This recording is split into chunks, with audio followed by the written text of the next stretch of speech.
नासरीन ख़बर शामिल कंदासीं। पाकिस्तान पीपल्स पार्टी अवामी पार्टी आहे ऐं पाकिस्तान पीपल्स पार्टी सदाईं ग़रीब अवाम जी ख़िदमत कई आहे ऐं अवामी ख़िदमत ते यकीन रखे थी।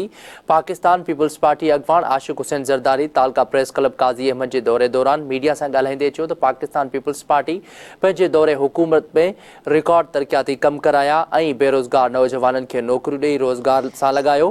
हुन चयो त 8 फरवरी ते आम इलेक्शन थी रही आहे। सुप्रीम कोर्ट जे फ़ैसिले बाद हाणे इलेक्शन न थियण वारा अफ़वाह दफ़न थी विया आहिनि।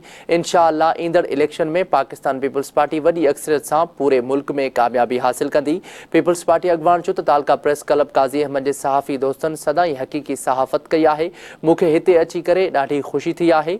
उन मौक़े ते तालका प्रेस क्लब जा सहाफ़ी सदर मुमताज़ हुसैनी, मलंग जतोई, ज़ुल्फ़कार अली टांवरी, रजब अली जतोई, फ़कीर अशरफ उनड़, फ़कीर गुलाम हुसैन राहो, गुलाम मुस्तफ़ा चांडियो, दरिया खान मरी, सलीम खासखेली, खालिद हुसैन चांडियो, जाम काशिफ अली उनड़, राशिद रावल, फरहान उनड़, बाज़ेद खासखेली, गुल मोहम्मद जतोई ऐं ॿिया मौजूद हुआ। उनखां अॻु आशिक़ हुसैन ज़रदारी तालका प्रेस क्लब काज़ी अहमद पहुचण ते गुलनि जी वर्खा करे शानदार इस्तक़बाल कयो वियो। महिमान खे लुंगियूं ऐं अजरक ओढाया विया।